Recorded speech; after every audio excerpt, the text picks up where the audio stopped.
مسألة مهمة. موتنا نحن شيء، وموت المعصومين عليهم الصلاة والسلام شيء آخر.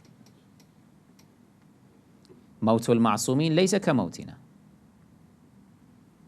إحنا لما نموت ننقطع عن الدنيا، لا نتمكن من استعادة هذا اللباس الذي هو لباس البدن، لأنه الموت شنو هو في الواقع؟ خلع لباس، خلع لباس البدن، هذا هو الموت. وإلا الروح باقية، الروح موجودة وتنتقل إلى عالم آخر. هذا هو الموت. الموت ليس عدما، مو عدم مثل ما يتصور بعض الناس أو كما يتصور بعض الفلاسفة مثلا. لا، الموت في الإسلام هو انتقال من حالة إلى حالة. يخلع لباس البدن، البدن يموت والروح ماذا؟ تبقى. ثم في يوم الحشر ماذا؟ حتى هذا البدن ماذا؟ اللباس هذا مرة أخرى الإنسان يلبسه، يرجع مرة أخرى ويحشر. المعصومين عليهم السلام حين يموتون لا يموتون كما نحن نموت، بمعنى أنهم حين يخلعون هذا اللباس فإن بقدرتهم بإذن الله تبارك وتعالى أن يرتدوه مرة أخرى متى ما شاءوا ومتى ما اقتضت المصلحة الدينية ذلك، فيعودوا إلى الحياة من جديد.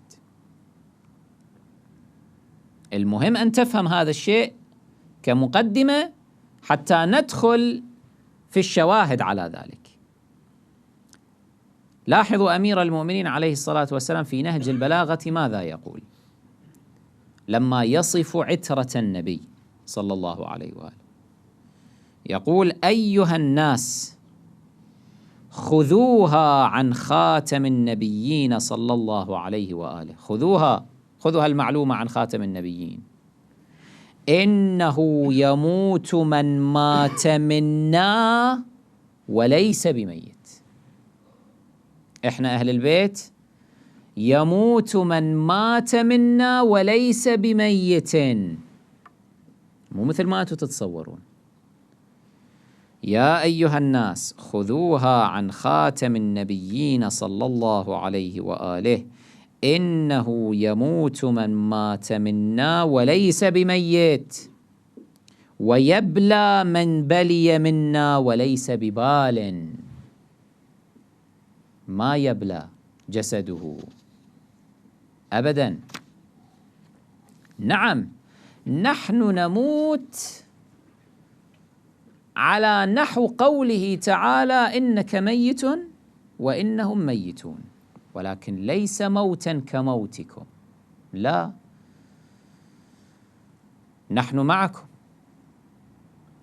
نحضر مجالسكم، نشهد عليكم، نشفع لكم، نتدخل في كثير من الأمور. ما زال رسول الله صلى الله عليه وآله حيا باقيا، له أن يتنقل في ملكوت السماوات والأرض كما يشاء، كما يشاء.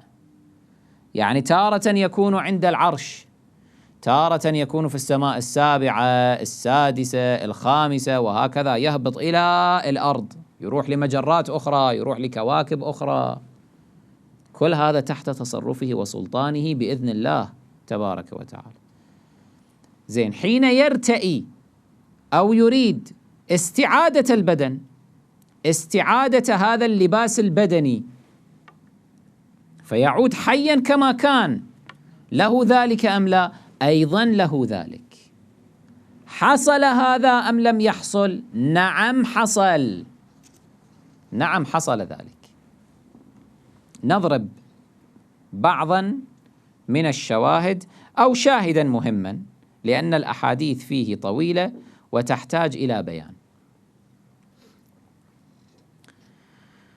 لاحظوا مثلا في الكافي الشريف بسند الكليني عليه الرحمة عن فضيل بن سكرة قال: قلت لأبي عبد الله عليه السلام، أي قلت للإمام الصادق صلوات الله عليه: جعلت فداك، هل للماء الذي يغسل به الميت حد محدود؟ لما يقع تغسيل الميت هل الماء له حد محدود،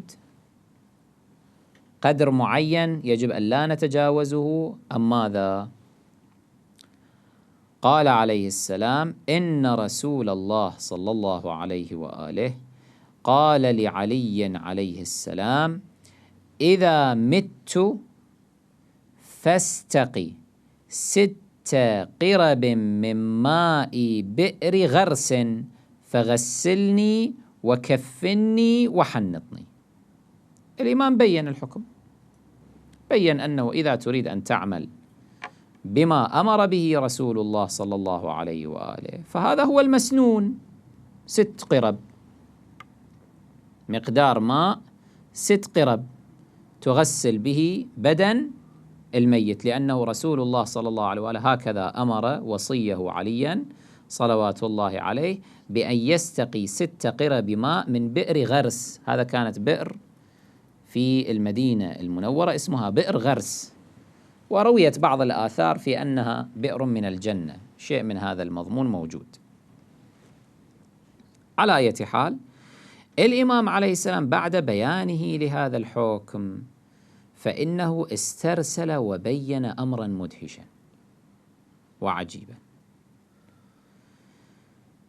قال: إن رسول الله صلى الله عليه وآله قال لعلي عليه السلام: إذا مت فاستقي 6 قرب من ماء بئر غرس فغسلني وكفني وحنطني، فإذا فرغت من غسلي وكفني فخذ بجوامع كفني وأجلسني، ثم سلني، يعني اسألني، ثم سلني عما شئت، فوالله لا تسألني عن شيء إلا أجبتك فيه. يعني رسول الله صلى الله عليه وآله يقولها صراحة لعلي عليه السلام، ويحكيها الإمام الصادق عليه السلام كذلك بهذه الصراحة، مع أنه ربما بعض من العقول لا تحتمل. شلون رسول الله يكون ميت ويقول له أنت غسل لي وكفني، بعدين قعدني واسألني وأنا راح أجيبك عن كل المسائل، وقد مات حسب المفروض؟ ما معنى هذا؟ يموت ميتنا وليس بميت، إنه يموت من مات منا، في نهج البلاغة: إنه يموت من مات منا وليس بميت. لا، إذا يريد ينطق ينطق، إذا يريد يستعيد هذا البدن يستعيده في أي لحظة. رواية أخرى أيضا في هذا الشأن، وأيضا هي في الكافي الشريف بسنده عن أبان بن تغلب عن أبي عبد الله عليه السلام قال: لما حضر رسول الله صلى الله عليه وآله الموت دخل عليه علي عليه السلام فأدخل رأسه ثم قال: يا علي، إذا أنا مت فغسلني وكفني ثم أقعدني وسلني واكتب. أجلسني واكتب عني. وبالفعل الحر العاملي رضوان الله تعالى عليه يقول في إثبات الهداة، يقول أنه بالفعل أمير المؤمنين عليه السلام أجلس رسول الله صلى الله عليه وآله بعد تغسيله وتكفينه، وبدأ يسأله عن مسائل كثيرة وأبواب كثيرة، وكتب ذلك. كل هذا بعد ماذا؟ ما يفترض أنه وفاة رسول الله صلى الله عليه وآله. هذا الذي يفسر بماذا كان علي مشغولا، لأنه لقائل أن يقول مسألة التغسيل والتكفين والتحنيط هذه لا تطول أكثر من ساعة، لماذا طالت 3 أيام وأنتم خابصين تقولون أنه كان مشغول برسول الله صلى الله عليه وآله 3 أيام في تجهيسه وتغسيله وتكفينه وهالشكل؟ وهؤلاء استغلوا هذه الغيبة من علي عليه السلام واقتنصوا الخلافة. ليش 3 أيام؟ لا يا أخي، 3 أيام لأن عليا عليه السلام انشغل فيها بهذا تدوين العلوم عن رسول الله صلى الله عليه وآله في كتابه بعد إعلان شهادة رسول الله صلى الله عليه وآله، بعد إعلانها أصلا أجلسه وكان يتحدث معه. النصارى يحاولون الاستطالة علينا بما يتوهمونه مما يسمى قيامة المسيح عليه السلام، أنه بعد مقتله أو صلبه ماذا؟ دفن 3 أيام ثم قام من جديد وشاهدوه ورجع إلى الحياة، فهذا صار الله خلص، وبعدين ارتفع إلى السماء. أصلا عندهم إلى أن عيدوا القيامة مو هالشكل، ويقولون قام يوم الأحد، ولذلك يوم الأحد عطلة رسمية في هذه البلاد. نحن نقول إذا كان، وهو لم يصح طبعا، هو ما صلب ولا دفن حتى يقوم بعد ذلك، هو ارتفع منذ البداية، ولكن نقول إن صح ذلك فهذا دون بكثير ما جاء عن محمد صلى الله عليه وسلم. اللهم صل على محمد وآل محمد وعجل فرجهم والعن أعداءهم.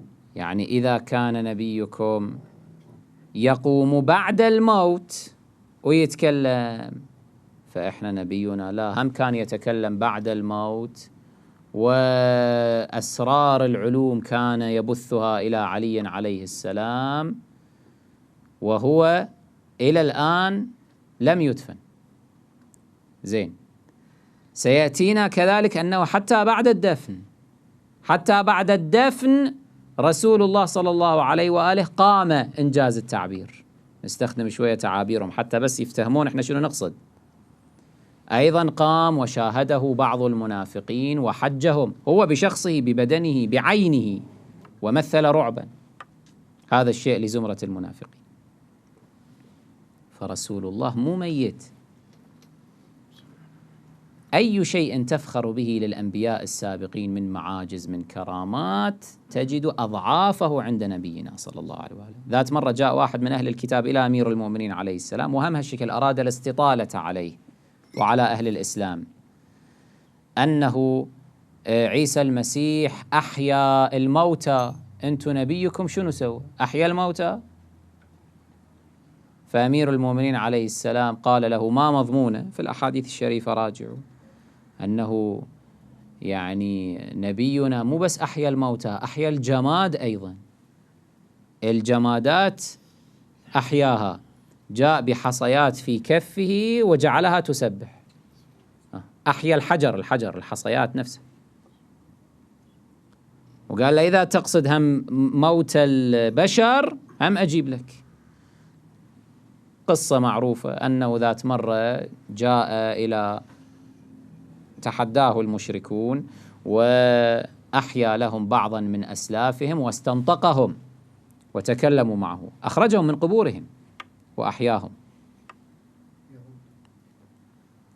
وغيرهم وحوادث كثيرة، ولكن مع الأسف مجهولة، لأنه الفرقة المنحرفة فرقة أهل البدعة ماذا؟ تصر على أنه النبي ما كان عنده معاجز، معجزته فقط القرآن، بالكثير شق القمر، أكثر من هذا ماكو بعد، مو أنه أبرأ الأكمه والأبرص وأحيا الموتى، وأنه فعل ما فعل من المعاجز التي هي عندنا وما روي عن طرق أئمتنا عليهم السلام في بالمئات معاجز رسول الله، بالمئات مروية ومدونة عندنا. راجعوا أنتم مدينة المعاجز، موسوعة مدينة المعاجز للعلامة هاشم البحراني، راجعوا الثاقب في المناقب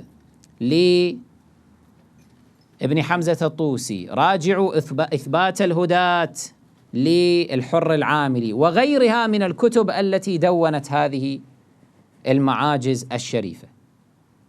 كثيرة هي، ولكن مجهول القدر نبينا صلى الله عليه وآله إلى هذه اللحظة، غير معروف، غير معروف.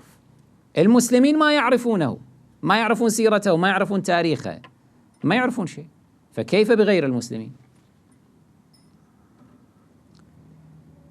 زين، إذن هذا موقف يدلنا على ماذا؟ على أن النبي الأعظم صلى الله عليه وآله مات وليس بميت.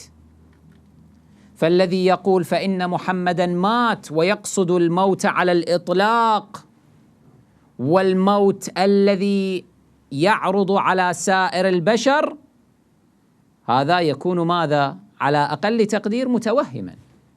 لا، منو قال لك مات؟ أتقولون مات محمد صلى الله عليه وآله؟ كلا، ما مات، حتى بعد تغسيله وتكفينه كان يتكلم، ومو كان يتكلم فقط، كان يسأل ويجيب، يعني في وعيه، وكان يلقي إلى علي عليه السلام ماذا؟ الأحكام والعلوم المختلفة.